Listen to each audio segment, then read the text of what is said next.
ओम शांति। ओम शांति। ओम शांति। 21 अप्रैल 2022 प्रतः मुरली। ओम शांति। बाप दादा मधुबन। आज के ईश्वरीय महावाक्य, सुख करता, दुख हरता, वरदाता, विधाता शिव भगवानुवाच। बाबा ने कहा, मीठे बच्चे, बाप की याद में रहना यह बहुत मीठी मिठाई है जो दूसरों को भी बांटते रहो, अर्थात अल्फ और बे का परिचय देते रहो। प्रश्न है, स्थायी याद में रहने की सहज विधि क्या है? आज बाबा योग सिखा रहे हैं। उत्तर है, स्थायी याद में रहना है तो देह सहित जो भी संबंध हैं उन सबको भूलो। देह के सारे संबंधों को, है ना। देह के संबंध ही तो दुख देते हैं ना, क्योंकि भौतिक चीज़ों से जुड़े हुए रहते हैं। आत्मा भल देखिए, आप ईश्वर की रचना के साथ संबंध जोड़ें या ईश्वर से रिश्ता जोड़ें। संबंध आप जब आत्मा का आत्मा के साथ में रहेगा और आत्मा का परमात्मा के साथ में रहेगा तो आप सामने वाली आत्मा से जुड़ेंगे तो सुख दे पाएंगे, क्योंकि उसके पीछे भी एक राज है। बाबा ने कहा, हम सर्व आत्माएं, मनुष्य आत्माएं आपस में भाई भाई हैं। भाई भाई होने के नाते आपस में फिर प्रेम भी रहेगा, एक पिता की संतान होने के नाते। तो इसलिए बाबा समझाते हैं कि देह के संबंधों को हम याद करते हैं ना तो सिर्फ दुख ही मिलता है हमें। यदि हम आत्मिक संबंध रखते हैं तो सुख की अनुभूति करते हैं और सुख फिर देते भी हैं, है ना, तो मिलेगा भी। तो देह के संबंध जो भी हैं उन सबको भूलो। चलते फिरते, उठते बैठते याद में रहने का अभ्यास करो। अगर योग में बैठते लाल बत्ती भी याद आई तो योग टूट जाएगा। स्थायी याद रह नहीं सकेगी। जो कहते कोई खास बैठकर योग कराए उनका योग भी लग नहीं सकता। गीत है, रात की राही थक मत जाना, आज हंसे कल रोला न देना। ओम शांति। अभी यह हुई योग की बात, क्योंकि अभी है रात। रात कहा जाता है कलयुग को, दिन कहा जाता है सतयुग को। अभी तुम कलयुग रूपी रात से सतयुगी दिन में जाते हो, इसलिए रात को भूल दिन को याद करो। नरक से बुद्धि को हटाना है। बुद्धि कहती है बरोबर यह नरक है, और किसी की बुद्धि नहीं कहती। बुद्धि है आत्मा में। आत्मा अब जान गई है कि बाबा आया है रात से दिन में ले जाने। बाप कहते हैं, हे आत्माएं, तुमको जाना है स्वर्ग में, परंतु पहले शांति धाम में जाकर फिर स्वर्ग में आना है। ऐसा नहीं है कि डायरेक्ट चले जाएंगे, पहले वाया शांति धाम फिर जाएंगे स्वर्ग में। गोया तुम योगी हो, पहले घर के पीछे राजधानी के। अब मृत्युलोक अर्थात रात पूरी होनी है, अब जाना है दिन में। इसको ईश्वरीय योग कहा जाता है और ईश्वर ही स्वर्ग में भेजने का जो है कार्य है ना उनके पास में, तो वह वही कर्तव्य करते हैं अपना। स्वर्ग की स्थापना करा रहे हैं ब्रह्मा के द्वारा और स्वर्ग में भेजने के लिए रास्ता बच्चों को दिखा रहे हैं, ब्राह्मण आत्माओं को। तो बाप समझाते हैं, यह ईश्वरीय योग कहा जाता है इसको, है ना। ईश्वर निराकार हमको योग सिखलाते हैं, अथवा हम आत्माओं की सगाई कराते हैं। किसके साथ में? ईश्वर खुद के साथ में हम सजनियों की, है ना, सगाई कराते हैं। यह है रूहानी योग। वह है जिस्मानी। तुम बच्चों को एक जगह बैठ योग नहीं लगाना है। वह तो मनुष्य जैसे खुद बैठते हैं वैसे सबको बैठक सिखाते हैं, है ना। कहीं ये आसन लगाओ, कहीं वो आसन लगाओ, कहीं पैर के ऊपर पैर रखो, कहीं संकल्पों को जीरो करो, कहीं कुछ कहीं कमर सीधी करके बैठो, कहीं आइस क्लोज करके बैठो। ना जाने कैसे कैसे बाबा हमें सहज राजयोग सिखलाते हैं और बाकी सब किसी न किसी तरीके से शारीरिक परिश्रम करने की बात है। यहाँ तो बाबा हमें चलते फिरते कैसे भी, बीमार हो तो खाट पर लेट करके करो। बाबा ने सेंटर में सोफे रखे हैं, किस लिए रखे? क्या बाबा आकर बैठता है? नहीं। जो बाबा के बच्चे बीमार हैं, जिनको प्रॉब्लम्स हैं, जो बैठ नहीं सकते ज़मीन पर, जो नी से बीमार हैं, घुटनों के दर्द से परेशान है, कमर के दर्द से परेशान है, जिनकी उम्र ज़्यादा है और वो बैठेंगे नीचे तो उनको किस में ध्यान लगा रहेगा? उनके दर्द में ध्यान रहेगा। अगर बाबा आराम से बैठने की बात कहते हैं कि बच्चे तुम्हें जिस भी तरीके से मेरी याद में अच्छा रहता है, माना कि बिल्कुल फ्री फील करते हो, वैसे ही तुम मुझे याद करो। लेकिन तुम बोझ से दबे होकर के, किसी उलझन में उलझे रह करके मुझे याद मत करो। मुझे सब कुछ दे दो, मैं तुम्हें सब कुछ जो है प्रबंध करके रखूँगा, लेकिन मेरी याद में कोई आड़े ना आए, है ना। तो इस तरह से बाप ने फिर सोफे रखवाए हैं। बाबा हमें कितना एकदम सहज राजयोग सिखाते हैं, है ना। बाबा कहते सगाई कराते हैं, यह है रूहानी योग और वह है जिस्मानी योग। तुम बच्चों को एक जगह बैठ योग नहीं लगाना है ना। वह तो मनुष्य है, जैसे खुद बैठते हैं वैसे सबको बैठक सिखाते हैं। यहाँ तुमको बैठक नहीं सिखाई जाती है। यहाँ कमर और शरीर के तिरछे होने की बात नहीं कही है। यहाँ बाबा ने कहा है कि बुद्धि तिरछी हुई है, आत्मा रूपी मन बुद्धि जो है ना, आत्मा वो तिरछी हुई है। तो उसे सीधा करने के लिए आत्मा से याद करना है, ना कि शरीर से याद करना है ना। शरीर तो जब शरीर छूटा, शरीर विनाश हो गया, आत्मा ही जाती है ना अपना सब कुछ साथ लेके। तो अब उसे वापस साफ सुथरा करने के लिए परमात्मा से योग लगाना पड़ेगा। तो आत्मा का योग मन बुद्धि से लगता है ना। तो इस तरह बाप हमें बैठ समझाते हैं। बाबा कहते हैं कि चलते फिरते, हाँ, बाकी योगों जैसे नहीं है कि बैठक नहीं सिखाई जाती। हाँ, सभा में कायदे से बैठना है, बाकी योग में तो कैसे भी बैठे, चलते फिरते सोते भी लग सकता है।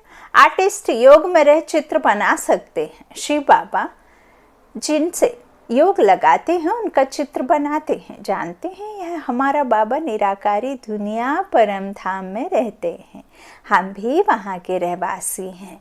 हम आत्माओं को जाना है, यह बुद्धि में चलते फिरते रहना चाहिए। ऐसे नहीं कि मुझे तपस्या में बिठाओ, योग कराओ, यह कहना भी रॉन्ग है। बुद्धू ऐसे कहेंगे। बच्चे लौकिक बाप को खास बैठकर याद करते हैं क्या? हाँ, चित्र रख के याद करते हैं क्या? नहीं ना। क्या पूजा पाठ में रख देते हैं उनको फिर याद करते हैं क्या लौकिक माता पिता को? ऐसे तो नहीं है ना। तो वो तो हमारा पिता है, उसे फिर कैसे आप पूजा पाठ में चित्र आदि और हवन धूप रख करके याद करेंगे, है ना। बाबा बाबा करते ही रहते हैं, कभी भूलते ही नहीं हैं लौकिक पिता को। तो छोटे बच्चे और ही जास्ती याद करते हैं कि नहीं? मुख चलता ही रहता है। यहाँ पारलौकिक बाप क्यों भूल जाता है? बुद्धि योग क्यों टूट पड़ता है? मुख से बाबा बाबा कहना भी नहीं है। आत्मा जानती है बाबा को याद करना है। अगर खास बैठने की आदत है तो योग सिद्ध ना हो सके। बाबा ने आज क्लियर कर दिया है कि बुद्धि योग लगाना है, ना कि शरीर का योग लगाना है ना।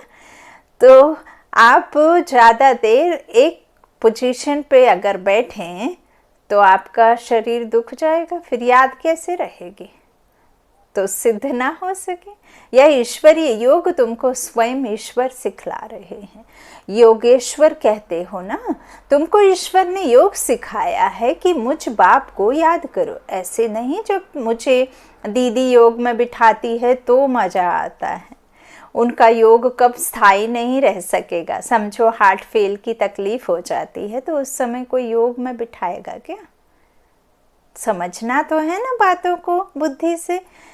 बाबा कहते हैं यह तो बुद्धि से याद करना है। मनुष्य जो भी योग सिखलाते हैं वह है रॉन्ग। योगी कोई भी इस दुनिया में है नहीं। यूं तो किसको भी याद करो तो वह भी योग हुआ। आम अच्छा लगता है तो उनसे योग लग जाता है। लाल बत्ती अच्छी लगती है तो वह याद आएगी। तो उनसे भी योग हुआ। समझा बाबा क्या समझा रहे हैं? माना कि आपको योग में बैठना है। योग माना होता ही है खुद को जोड़ना, आत्मा का परमात्मा के साथ में जोड़, योग, याद, है ना। तो माइनस हो जाती है। क्यों माइनस हो जाती है? क्यों योग टूट जाता है? क्यों याद में नहीं रहते? क्योंकि आदत पड़ गई है लाल बत्ती के नीचे बैठ करके ही परमात्मा से योग लगाना। या ऐसे कोई टीचर बहन जब योग करवाए वो वहाँ से मुंह से बोलती रहे, तब आप बाबा के पास आधार लेकर के, उन शब्दों का आधार लेकर के ऊपर में जाएं, तो ऐसी याद में, तो वो तो फिर क्या हुआ? बाबा कहते हैं उनकी याद आएगी ना, लाल बत्ती की याद आएगी और टीचर बहन के बोलों की याद आएगी, वो सुनाई नहीं देंगे तो आपका योग टूट जाएगा। तो बाबा कहते हैं फिर तो मुश्किल है। ये तो ऐसा योग है जो चलते फिरते जैसे अपने कोई साथी की याद करते हैं, है ना। बाबा कहते हैं ऐसे तो फिर आम मीठा लगता है, आम को किसी को कुछ पसंद, किसी को कुछ पसंद, तो उसे भी याद ही कहेंगे ना। तो इस तरह से नहीं करना है। बाबा कहते हैं लाल बत्ती अच्छी लगती है तो वह याद आएगी, तो उनसे भी योग हुआ। परंतु यहाँ तो देह सहित देह के जो भी संबंध हैं उन सब को भूल मुझ एक के साथ योग लगाओ, तब तुम्हारा कल्याण होगा और तुम विक्रमाजीत बन जाएंगे। बाप ही आकर सदगति का रास्ता बताते हैं। बाप के बिगर कोई भी सदगति दे ना सके, बाकी सब हैं दुर्गति का रास्ता बताने वाले। स्वर्ग कहा जाता है सदगति को, और मुक्ति धाम जहाँ हम आत्माएं रहती हैं वह है घर। मुक्त अवस्था में आत्माएं बिना शरीर के जहाँ रहेंगे उसे मुक्ति धाम कहते हैं। इस समय सभी को दुर्गति में पहुँचाने वाली है मनुष्य मत। निराकार बाप आकर सदगति देते हैं। फिर आधा कल्प हम सदगति में रहते हैं। वहाँ भगवान से मिलने व मुक्ति, जीवन मुक्ति पाने के लिए दर दर भटकते नहीं हैं। अभी किसी के मन में भी दाता भाव नहीं है ना, कोई देना नहीं चाहता, सिर्फ लेना चाहता है। और जब देवता रहते हैं ना तो सिर्फ और सिर्फ देने का भाव रहता है, किसी से लेने का भाव नहीं रहता। तो उसे कहते हैं ईश्वरीय मत पर देवता बने। फिर मनुष्य मत से हम दुर्गति में जाते हैं ना। तो बाबा कहते हैं आधा कल्प हम सदगति में रहते हैं। वहाँ भगवान से मिलने व मुक्ति, जीवन मुक्ति पाने के लिए दर दर भटकते नहीं हैं। और हमें आकर देते कौन है सदगति? निराकार बाप। और दुर्गति को पहुँचाने वाली है मनुष्य मत। और जो आधा कल्प वो चलती है सदगति और आधा कल्प चलती है दुर्गति। तो अब हमें कौन मिला है मुक्ति, जीवन मुक्ति देने के लिए? स्वयं भगवान, है ना। तो ये जीवन मुक्ति और मुक्ति हमें जो है आधे कल्प की जरूरत ही नहीं पड़ती है सतयुग त्रेता में, है ना, क्योंकि वो राम का स्थापित है ना, राम राज्य है ना। तो राम राज्य में कोई भी मनुष्य मत, रावण मत नहीं चलती ना। तो वहाँ दर दर भटकते नहीं मुक्ति, जीवन मुक्ति के लिए। जब रावण राज्य शुरू होता है तब दर दर ढूंढना शुरू करते हैं, क्योंकि हम गिरने लग पड़ते हैं। भक्ति को भी शुरू होना ही है।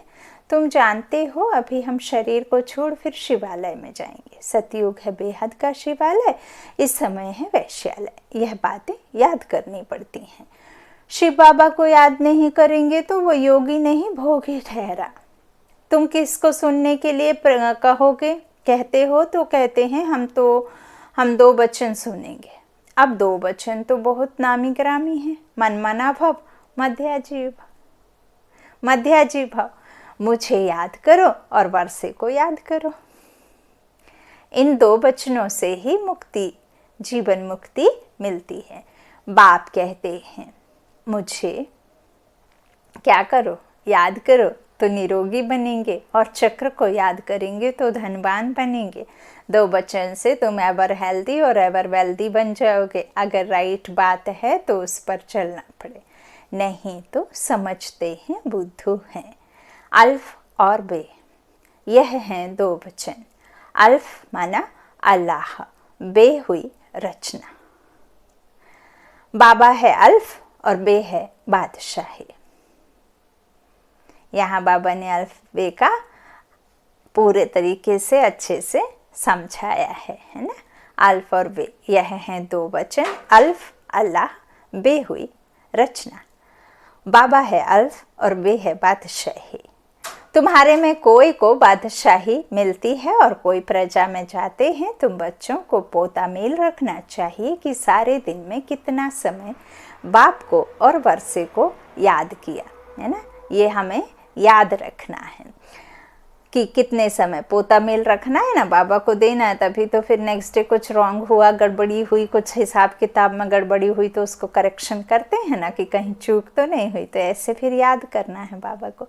यह श्रीमत बाप ही देते हैं।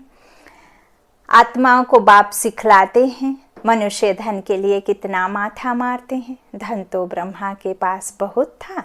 जब देखा कि अल्फ से बादशाही मिलती है तो धन क्या करेंगे, क्यों ना सब कुछ अल्फ के हवाले कर बादशाही लेवे। बाबा ने इस पर एक गीत भी बनाया, अल्फ को अल्लाह मिला, बे को मिली बादशाही। उसी समय बुद्धि में आया हमको तो विष्णु चतुर्भुज बनना है, हम इस धन को क्या करेंगे। बस बाबा ने बुद्धि का ताला खोल दिया। यह साकार बाबा तो धन कमाने में बिजी था। जब राजाई मिलती है तो गदाई का काम क्यों करें। फिर बाबा भोग तो नहीं मरा, है ना।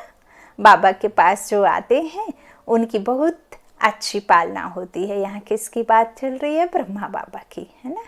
क्योंकि मुरली में कभी बाबा कभी ब्रह्मा बाबा की बात आ ही जाती है, इसीलिए बहुत ध्यान से सुनना होती है। तो बाबा के पास जो आते हैं उनकी बहुत अच्छी पालना होती है। बाबा ने कितने सारे अपने बाबा के बच्चों की खुद के स्थूल धन से पूरे का पूरा समर्पित करके पूरा इस यज्ञ में लगा दिया।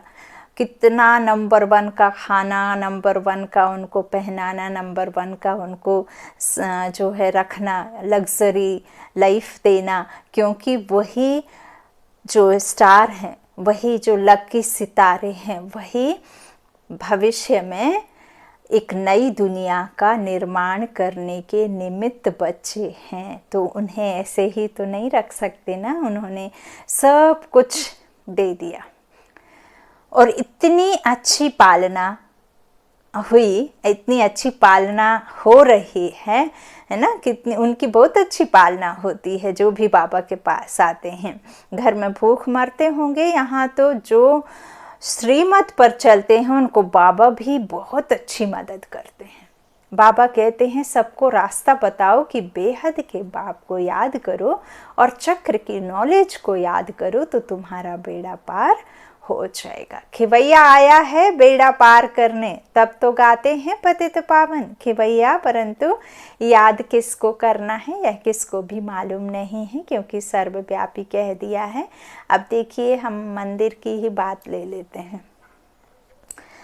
आप इस्कॉन टेम्पल जाएंगे, वहाँ कृष्ण दिखेंगे। तो कृष्ण के अगर 4 मंदिर हैं तो चारों जगह कृष्ण के अलग अलग फेस, अलग अलग फीचर्स, अलग अलग कलर और अलग अलग कपड़े आदि कपड़े। तो फिर भी चल जाता है कि चलो वस्त्र तो हम भी मनुष्य आत्माएं जब शरीर लेती हैं तो रोज़ हर रोज़ नए नए, एक दिन में 3 भी कपड़े बदलते हैं। कपड़े फिर भी ठीक है, लेकिन क्या आप अपना अलग अलग कलर के अलग अलग कलर, अलग अलग फीचर्स बना सकते हैं? नहीं बना सकते। अब एक कृष्ण है, उसकी 4 मंदिरों में 4 जगह 4 तरह की छवि है। अब आप कौन सी छवि इधर रखेंगे, कौन सी छवि को याद करेंगे? चारों को याद करेंगे तो मूंझ नहीं जाएंगे। गणेश मंदिर में जाते हैं, गणेश के 4 हैं, चारों भी अलग अलग हैं, सेम नहीं। तो क्या मेरे 4 रूप मिलेंगे आपको? जब एक है तो एक जैसे ही दिखेंगे। तो किसको? जब अभी एक तो वो है। अब यहाँ तो जो मन में आया, जिसका जैसा रूप बनाना चाहे, बस मन को मोह है, वो खींचे अपनी ओर, ऐसा है। खींचती जबकि उनकी प्यूरिटी, पवित्रता है। मंदिर की ओर जब हम जाते हैं ना तो हमें जो उनके प्रति करंट की तरह जो खींचते हैं ना, वो उनकी प्यूरिटी, पवित्रता, वो ऐसे थे, इतने प्योर, इतने निर्विकारी, इतने पवित्र थे वो पावन, जिसकी वजह से उस तरफ हम खींचते हैं, है ना। एक्चुअली अभी वो है नहीं। तो इस तरह से बाबा कहते हैं यह किसको भी मालूम नहीं है, क्योंकि सर्वव्यापी भगवान को कह दिया है ना। एक ही शिव के चित्र को कहते हैं भगवान, फिर लक्ष्मी नारायण या ब्रह्मा विष्णु शंकर को भगवान क्यों कहते हैं? अगर सब ही बाप बन जाएं तो वर्षा कौन देगा? काका चाचा मामा ताया से वर्षा नहीं मिलता, बाप से वर्षा मिलता है। बारिश आप किसके रहते? बाप के रहते हैं कि चाचा काका के रहते हैं? हाँ, मामा मौसी के रहते हैं। तो बाप एक हो ना, तब तो वर्षा मिले। कौन देगा? नहीं तो सर्वव्यापी कहने से तो ना देने वाला रहा ना लेने वाला रहा। लिखा हुआ है ब्रह्मा द्वारा स्थापना, ऊपर में शिव खड़ा है। शिव बाबा ब्रह्मा द्वारा देवता बनाते हैं, तो ब्रह्मा भी देवता बनेंगे। यह काम एक बाप का ही है, उनकी ही महिमा है। एक ओंकार काल मूर्त, आत्मा काल मूर्त होती है ना। अकाल तख्त है किसका? आत्मा का। वो तख्त क्या है? यहाँ ये अकाल तख्त है आत्मा का। आत्मा यहाँ आकर के विराजमान होती है। शरीर कोई भी धारण करे, लेकिन आत्मा का यही तख्त है और यहाँ ही आत्मा विराजमान होती है। ऐसा नहीं है कि जब ये शरीर छूट जाएगा तो आत्मा आएगी दोबारा दूसरे शरीर में, तो वो हार्ट में फिट हो जाएगी या कोई हाथ की कलाई में आकर के फिट हो जाएगी। जो अविनाशी आत्मा है वो आत्मा का तख्त है ही अकाल मूर्त तख्त, है ना, जिसका कोई काल नहीं है, वो आत्मा अविनाशी। तो इस तरह से बाप कहते हैं आत्मा काल मूर्त होती है, जिसका कोई काल नहीं। आत्मा को कोई काल खाता नहीं। आत्मा मरती नहीं, चाकू से कटती नहीं, पानी से भीगती नहीं, अग्नि उसे जला नहीं सकती। वो है ही अविनाशी। जब तक आत्मा शरीर में है तब तक शरीर का कुछ बिगाड़ नहीं सकता कोई। जैसे ही आत्मा शरीर को छोड़ती है वैसे ही फिर उसके साथ कुछ भी करो, है ना। तो आत्मा काल मूर्त होती है, उनको काल नहीं खाते। तो बाप भी अकाल मूर्त है, क्योंकि आत्मा का पिता परमात्मा आत्मा के समान ही है ना, अविनाशी अकाल मूर्त। तो वो तो है ही निराकारी। शरीर तो सबके खत्म हो जाते हैं, आत्मा को कभी काल खाता नहीं है। वहाँ अकाले मृत्यु कब होता नहीं, कहाँ? सतयुग में। समझते हैं हमको एक शरीर छोड़ दूसरा लेना है, यही स्मृति के साथ में वहाँ इस संगम युग के जो पढ़ाई है उसके हमें प्रारब्धि प्राप्ति मिलती है। ज्ञान वहाँ साथ में जाता नहीं है। एक शरीर छोड़ दूसरा लेते हैं, यह आत्मा जानती है। स्वर्ग में है तो ज़रूर पुनर्जन्म भी स्वर्ग में ही होगा। ऐसे तो नहीं स्वर्ग से सीधे इधर तमो प्रधान दुनिया में कलयुग में आ जाएंगे, है ना। धीरे धीरे आएंगे, एकदम वहाँ से सीधे नहीं आ जाएंगे, है ना। तो पुनर्जन्म भी स्वर्ग में ही होगा। यहाँ तो सब नरकवासी हैं, कहते हैं फलाना स्वर्ग पधारा तो ज़रूर पहले नरक में था। इतनी सहज बात भी समझते नहीं हैं। सन्यासी भी नहीं जानते हैं, वो तो ज्योति ज्योत समाया कह देते हैं। भारतवासी भगत भगवान को याद करते हैं। गृहस्थी भगत हैं, क्योंकि भक्ति प्रवृत्ति मार्ग वालों के लिए होती है। वह तो है तत्वज्ञानी, समझते हैं हम तत्व से योग लगाकर लीन हो जाएंगे। अब वह तो आत्मा को भी विनाशी मानते हैं। सत्य कब बोल नहीं सकते। सत्य है एक परमात्मा। तुमको अभी सत्य का संग है तो बाकी सब झूठ हुए। कलयुग में सत्य बोलने वाला कोई मनुष्य होता ही नहीं। रचयिता और रचना के बारे में कोई भी सत्य नहीं बोलता। जब तक वो रचता ना बताया करके तब तक रचना का नॉलेज किसी के पास होता भी नहीं और मिल भी नहीं सकता, जब तक मैं कौन मेरा कौन का राज आकर के वो राज योग सिखाने वाला परमात्मा खुद ना आ जाए, है ना। तो सत्य और कोई बोल नहीं सकता। बाप कहते हैं अभी मैं तुमको सभी शास्त्रों का सार बतलाता हूँ। मुख्य जो गीता है उनमें भी परमात्मा के बदले मनुष्य का नाम डाल दिया है। जबकि कृष्ण इस समय सांवरा है, कामचिता पर बैठ काले हो जाते हैं ना, तो अभी श्याम है, फिर सुंदर अब बन रहा है। तो अब कृष्ण का भी ऐसा चित्र बनाए जो मनुष्य समझें, डबल शेड देवें। एक तरफ सांवरे का शेड, दूसरे तरफ गोरे का शेड। फिर उन पर समझाया जाए कि काम चिता पर बैठने से काला बन जाते हैं। जब आत्मा में जो 16 संस्कार होते हैं ना, जो 16 कलाएं होती हैं, वो कलाएं कम होती हैं, देवता वाम मार्ग पर बैठ, कामचिता पर बैठ काले हो जाते हैं ना, विकारों में आ जाते हैं। तो फिर कर्म, जब भी कर्म बनता है तो श्याम बन जाते हैं, है ना। बाबा आए हैं सुंदर बनाने, सतयुग त्रेता में सुंदर रहते।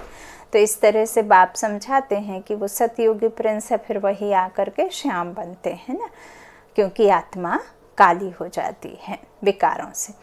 बाबा कहते हैं चिता, फिर ज्ञान चिता पर बैठ वापस क्या करते हैं, गोरा बन जाते हैं। निवृत्ति और प्रवृत्ति दोनों ही मार्ग दिखाना है। आयरन एज फिर गोल्डन एज बनती है, गोल्डन के बाद फिर सिल्वर, कॉपर होती है। अब गोल्डन एज क्या है, 150 वर्ष की आयु। सिल्वर क्या है, 125 वर्ष की आयु, थोड़ी कम हो जाती है। फिर कॉपर में आते हैं तो 60-70 हो जाती है, 80-85 हो जाती है ना, 90 तक भी हो जाती है। तो फिर कलयुग में भी कई आत्माएं होती हैं जो 100-125 भी कर लेती हैं, लेकिन मुश्किल से 1000 में एक, है ना। तो यहाँ तो फिर वो बात की बात है। लेकिन जो गोल्डन और बाबा ने सिल्वर, कॉपर और आयरन एज बताई है ना, तो ऐसे फिर जन्म भी जास्ती होते जाते हैं और एज भी थोड़ी थोड़ी कम होती जाती है। और फिर जब तमो प्रधान होते हैं तो जास्ती जन्म, जास्ती मृत्यु और एज का कोई ठिकाना नहीं रहता। आयरन एज में कभी भी किसी का भी हो सकता है, हाँ, गड़बड़। तो इस तरह से ये 4 एज बाबा ने बताई हैं।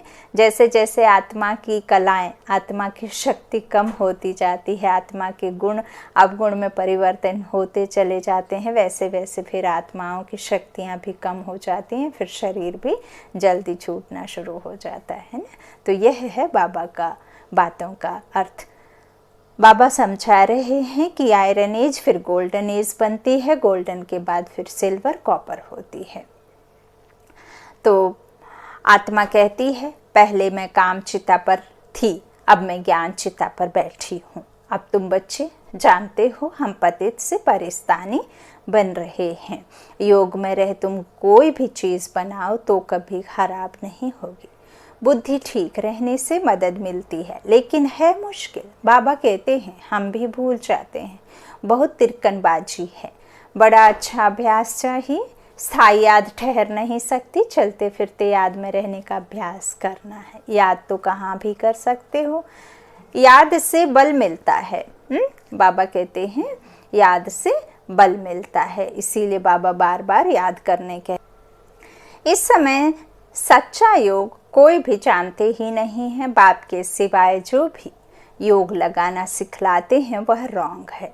भगवान ने जब योग सिखलाया था तो स्वर्ग बन गया, मनुष्यों ने जब योग सिखलाया तो स्वर्ग से नर्क बन गया। कोई भी उल्टी चलन थोड़ी ही चलते हैं।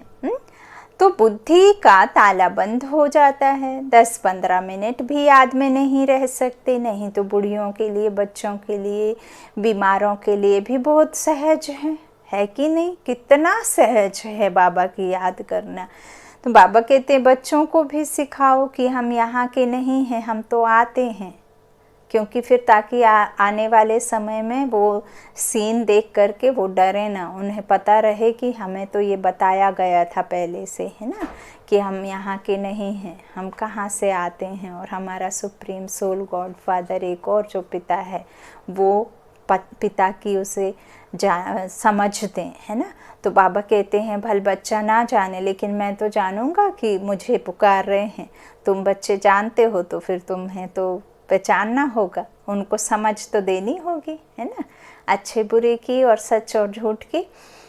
तो इस तरह बाप कहते हैं कि बच्चों के लिए, बीमारों के लिए भी बहुत सहज है, बहुत अच्छी मिठाई है। भल गूंगा बहरा हो वह भी इशारों से समझ सकते हैं। अब जो सूरदास और ये सब हैं, क्या उनने भक्ति नहीं की? क्या उनने भगवान को याद नहीं किया? क्या जिनके पास आँख नहीं होती वो भगवान को याद नहीं कर सकते? क्या भगवान उनकी नहीं सुनते? गलत है यह, है ना।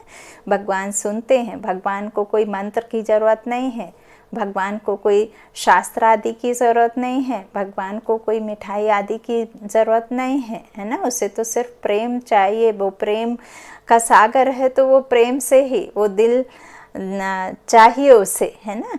तो वो दिल में बसता है, ना कि मंदिर मस्जिद में बसता है ना। तो भल गूंगा बहरा भी हो, वो तो इशारों को समझता है, उनकी थोड़े ना कोई भाषा है ना। बाप को याद करो तो यह वर्षा मिलेगा। कोई भी आए तो बोलो हम आपको रास्ता बताते हैं। बेहद के बाप स्वर्ग के रचयिता से स्वर्ग के सदा सुख का वर्षा कैसे मिलता है, या छोटी छोटी चिटकियाँ पर्चे बांटते रहना चाहिए। दिल में बहुत उमंग रहना चाहिए। कोई भी धर्म वाला आए तो हम ऐसे समझाएं, बाप कहते हैं यह देह के सब धर्म छोड़ मुझे याद करो तो विकर्म विनाश होंगे, तुम मेरे पास चले आएंगे। पहले पहले यह निश्चय करो, फिर दूसरी बात, तब तक आगे बढ़ना ही नहीं है। अपने को आत्मा समझ बाप को याद करो, बस यह है सबसे फर्स्ट क्लास बात। सिर्फ 2 अक्षर, अल्फ और बे, बाप और वर्षा। आज मीठे मीठे सीखी लाधे बच्चों प्रति माता पिता बाप दादा का याद प्यार और गुड मॉर्निंग। रूहानी बाप के रूहानी बच्चों को नमस्ते। हम रूहानी बच्चों के रूहानी माता पिता बाप दादा को याद प्यार और गुड मॉर्निंग। शुक्रिया बाबा, मीठे बाबा, प्यारे बाबा, सबका साथी सबका सहारा। बाबा ने धारणा के लिए मुख्य सार कहा, पहला अपना सब कुछ अल्फ के हवाले कर बे बादशाही लेनी है, पोता मेल रखना है कि बाप और वर्षे की कितना समय याद रही।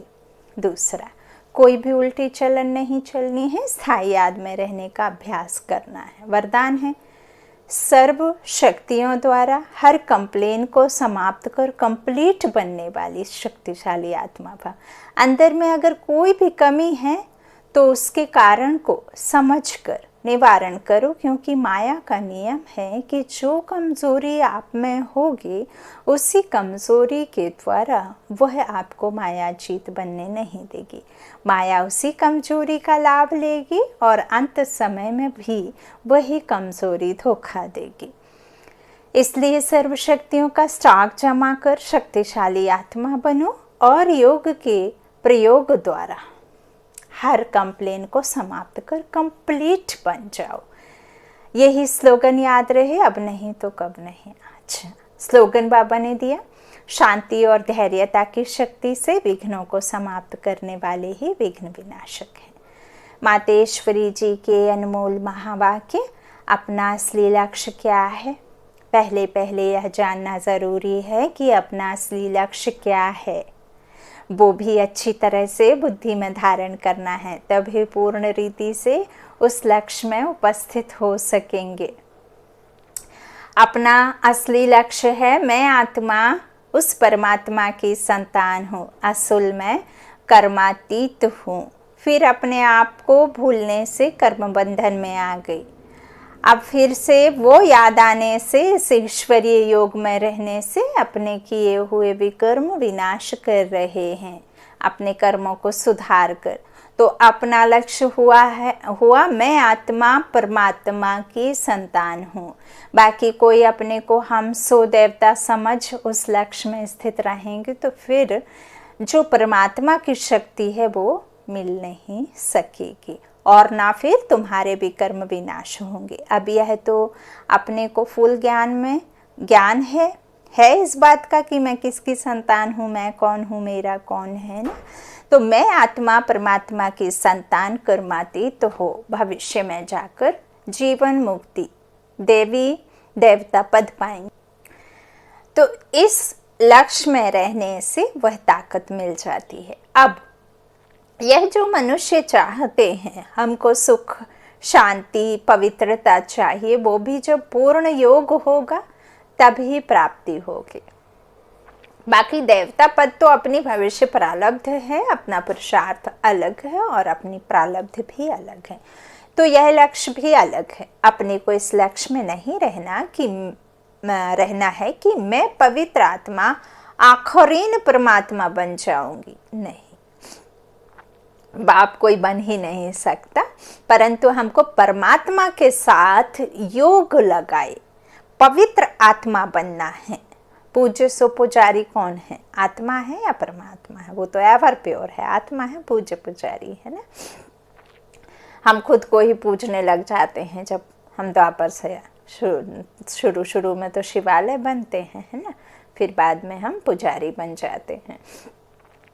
तो पूजते जिसको हम हैं तो वो हमें स्थापना करते हैं ना इस शरीर रूपी मंदिर में, पवित्र आत्मा बना करके, पुण्य आत्मा बना करके, है ना। तब तक तो हमें उनकी याद भी नहीं रहती। तो बाबा कहते हैं, मातेश्वरी जी के महावाक्य हैं कि अपने को इस लक्ष्य में नहीं रहना है कि मैं पवित्र आत्मा आखिरीन परमात्मा बन जाऊंगी, नहीं, परंतु हमको परमात्मा के साथ योग लगाए पवित्र आत्मा बनना है। बाकी आत्मा को कोई परमात्मा नहीं बनना है। अच्छा, ओम शांति, ओम शांति, ओम शांति। शुक्रिया बाप दादा, शुक्रिया ईश्वरीय परिवार, शुक्रिया सभी भाई बहन।